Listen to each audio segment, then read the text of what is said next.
The abductees of Kagara Science College, alongside staff and members of their families, have arrived in Minna. Though a total number of 43 members of the school were abducted 10 days ago, there is no official statement to the number of people released.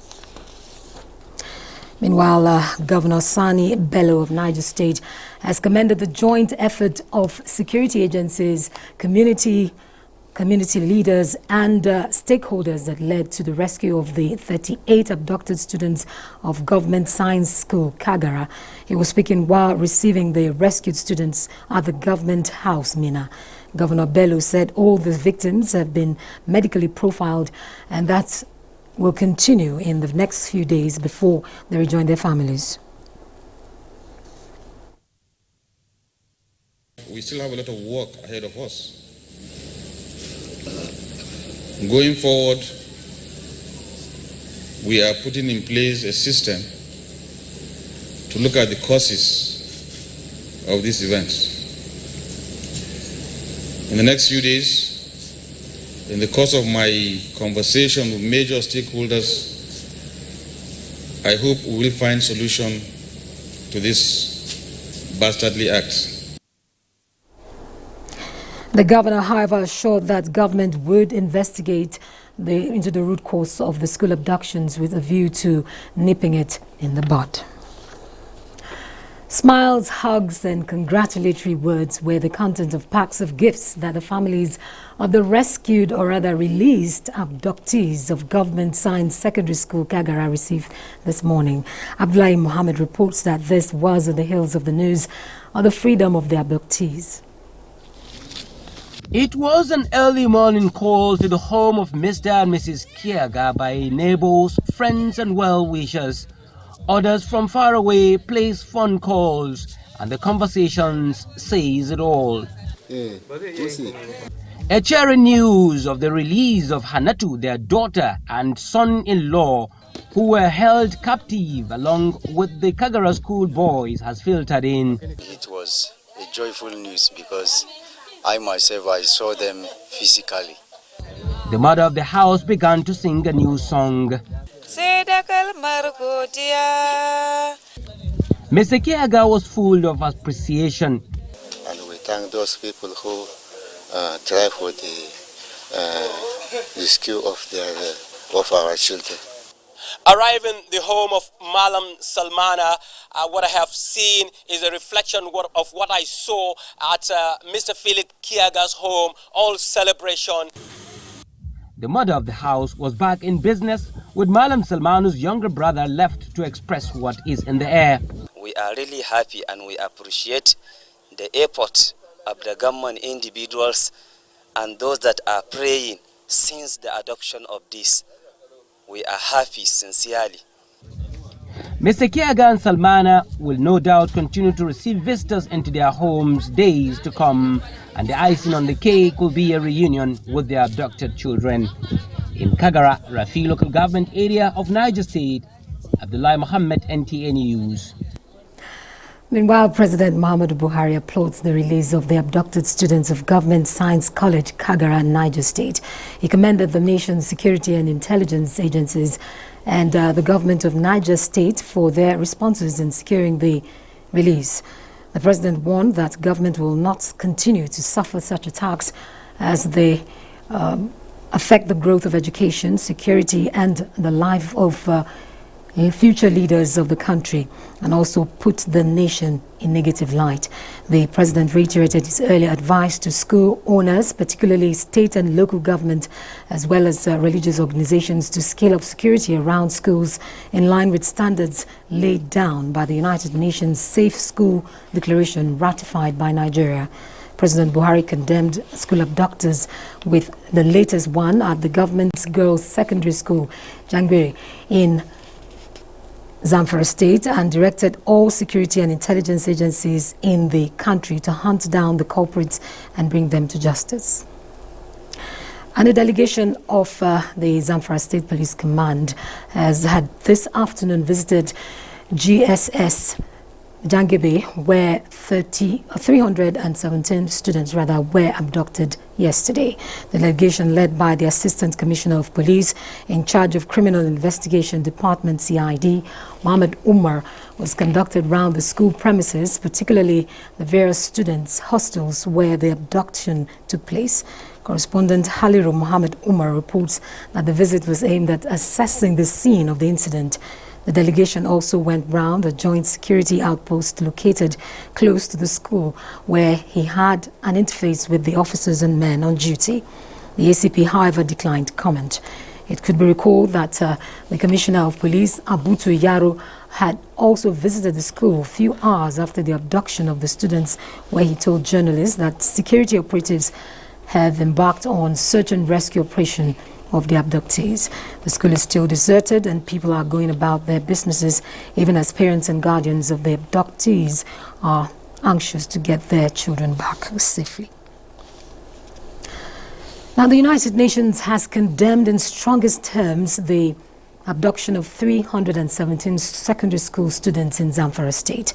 Adebola Brooksland Sunday reports that the spokesperson to the UN Secretary General Stephanie Jerevik said this at a media briefing in New York, USA. The Secretary General called for their immediate and unconditional release. As we've said before, schools should always remain a safe space to learn without fear of violence. And according to UNICEF in Nigeria, the latest attack happened overnight. Peter Hawkins, the UNICEF representative in Nigeria, called on those responsible to release the girls immediately and for the government to take steps to ensure their safe release and the safety of other school children in the country.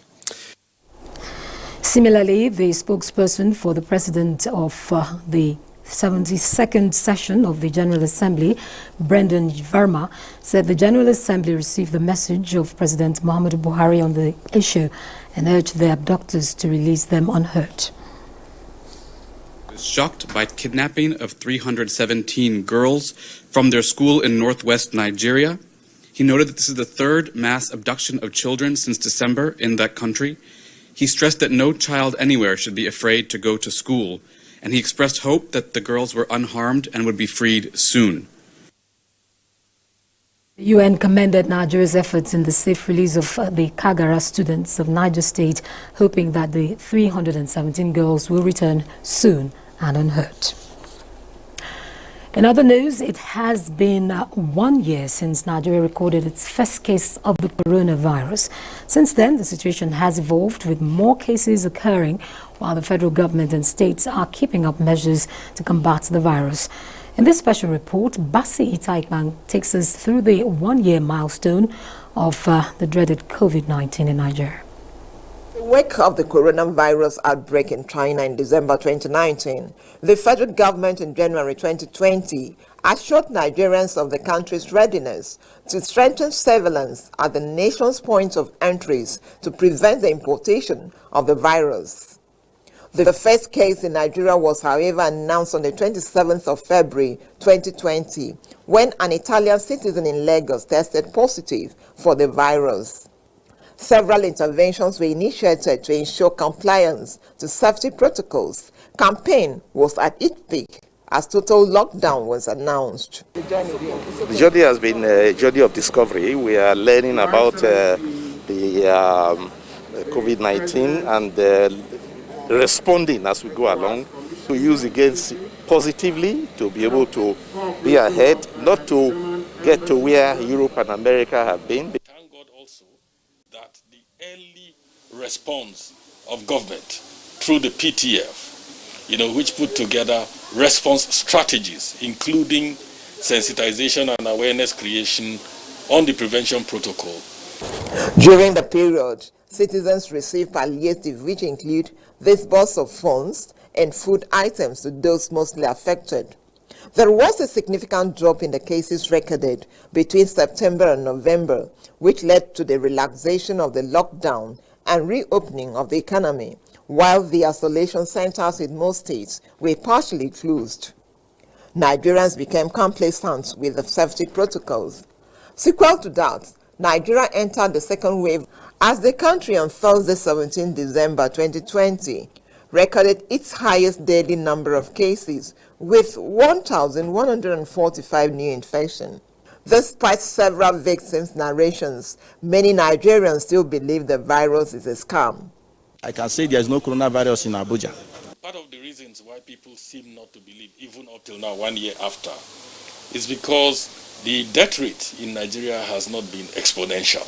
President Buhari signed the Coronavirus Disease Health Protection Law 2021 to ensure adherence to safety protocols and penalty against non-compliance.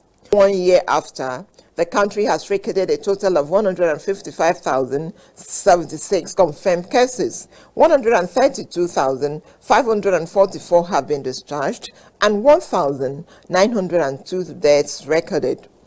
The good news now is that the first doses of COVID-19 vaccine is expected in the country, with the frontline workers and the elderly first in line for the vaccination.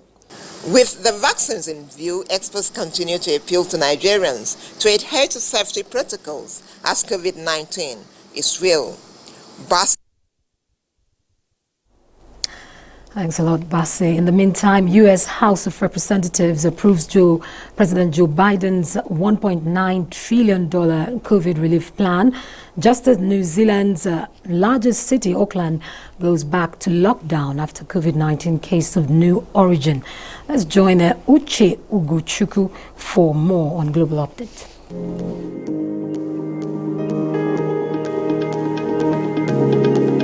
The U.S. House of Representatives has approved President Joe Biden's $1.9 trillion relief plan to help Americans during the coronavirus pandemic, and the bill is set to go to the Senate. The vote was along partisan lines. However, 2 Democrats joined Republicans in opposing the bill, which they termed too expensive. The package seeks to boost vaccination and testing and stabilize the U.S. economy. From New Zealand, Prime Minister Jacinda Ardern said the country's biggest city, Auckland, will go into a 7-day lockdown from early Sunday morning after a new local case of the coronavirus of unknown origin emerged. In the meantime, after months of downplaying the coronavirus disease, Tanzanian government officials have called on the public to take precautions and wear masks. Meanwhile, the global death tally from the virus has surpassed 2.5 million from the total confirmed 114.1 million positive cases. And Nigeria Friday reported 600 new infections, summing the country's confirmed cases to 155,076. To other news around the globe, Tunisia's biggest political party has rallied thousands of supporters in the capital, escalating a dispute within the government. The dispute brings to a head months of wrangling among the 3 men in Tunisia's latest political crisis since a 2019 election delivered a fragmented parliament. On the other hand, the United Nations and the European members of the Security Council have called on Israel to stop demolition of Bedouin settlements in the Jordan Valley and give humanitarian access to the community living in Humza al-Baghir. This was in a joint statement at the end of a monthly session of the Security Council on the conflict in the Middle East. That's it from here. I am Uche Ugochukwu. Thanks a lot, Uche. You're watching the news on NTA International at this time. We take a break now. Do stay with us. Thanks for staying with us. President of the Senate, Ahmed Ibrahim Lawan, says for Nigeria to effectively tackle its security challenges, there is a need to grant local government councils in the country their full autonomy to function as a third tier of government as enshrined in the Constitution. The chief lawmaker stated this shortly after casting his ballot at Katuzu polling unit in Gashua town in the local government council's election in Yobe State. Yunusa Suleiman reports.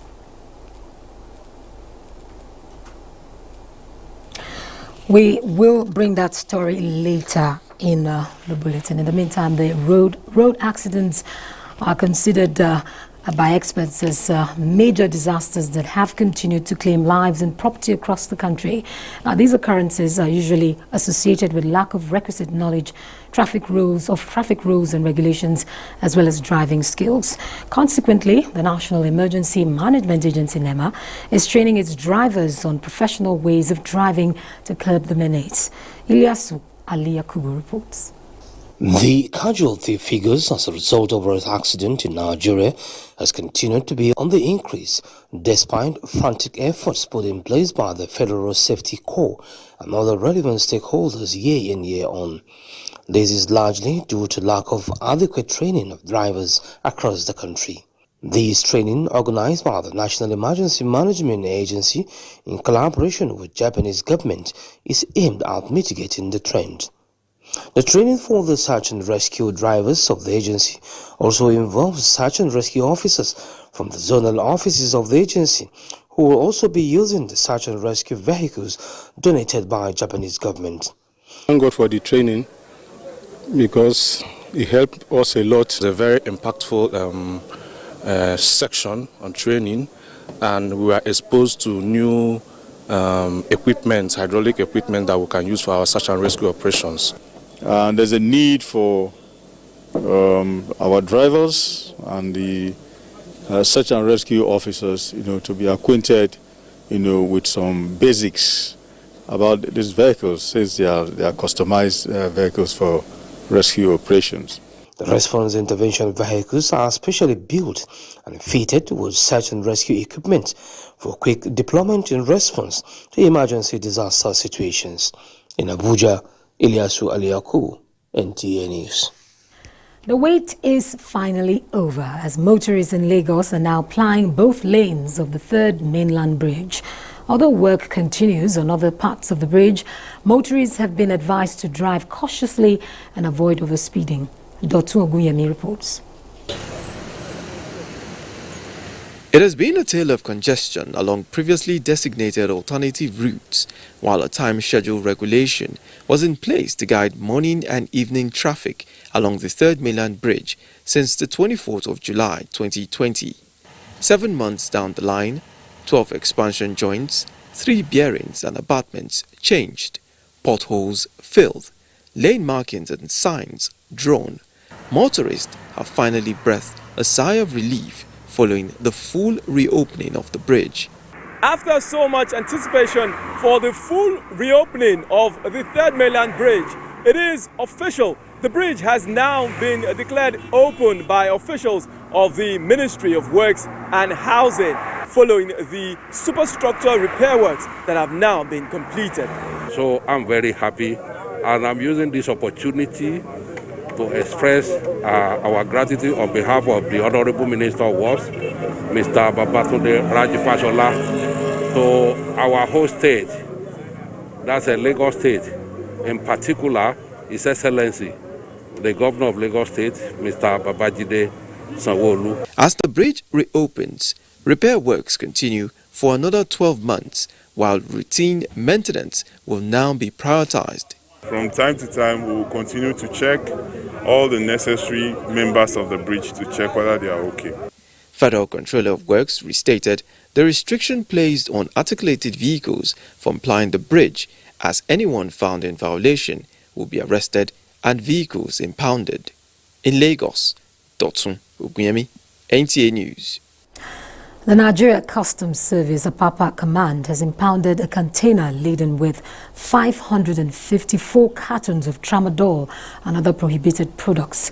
Controller of Customs Apapa Command, Malanta Yusuf, reaffirmed the zeal of the service to ensure the act of smuggling is curbed. Abolade Salami reports. Guided by the marching orders to block all revenue leakage channels in and out of the port in order to ensure accurate revenue remittance to the federal government coffers, the Nigerian Customs Service instituted an electronic process of payment and clearance of consignments. In this regard, the service also redesigned its anti-smuggling architecture to suppress the act to its barest minimum. As a way of examining its strategies to address the menace, the Apapa Command seized a container that was wrongfully declared to be conveying only ceramic tiles, which investigation revealed also had had drugs and bills of used clothing. The container was dropped for 100% physical examination. On the examination of the container, the front of the container was concealed with ceramic tiles, as you can see it. Then we asked for 100% examination. When the officers get in depth inside, they found out these items of tramadol, and it was brought down, examined, and that is what we are looking for. Further investigations show that yet another container had unregistered pharmaceutical products and sacks of mosquito coils declared as packaging paper bags.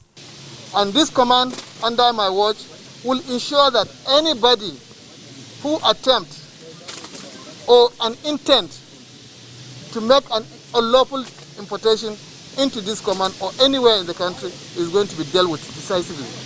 The controller re-echoed the readiness of officers and men of their Papa Command to uphold professionalism and integrity in sanitizing the country of smuggled goods. In Lagos, Abolade Salami, NTA News. The Minister of Science the Minister of State for Science and Technology, Mohammed Abdullahi, has called on African countries to channel their energy in research and development findings towards the efforts in finding sustainable solutions to eradicate malaria on the continent.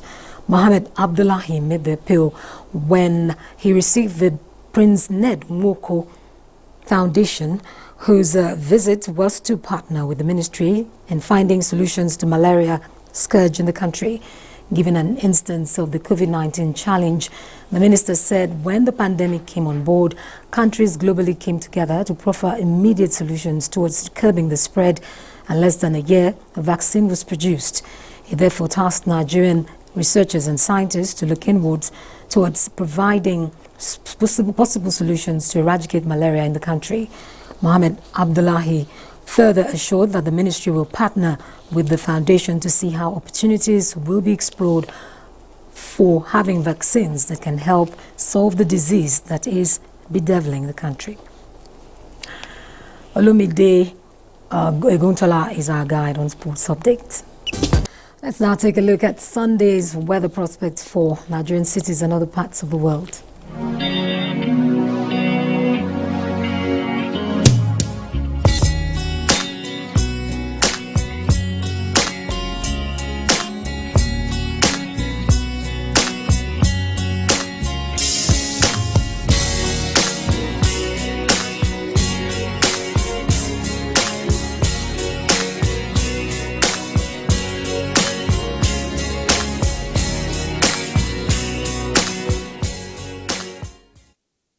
That's the news on NTA International. Thanks for staying with us. I am Anne Jibuno. Remember to support the NTA in the campaign against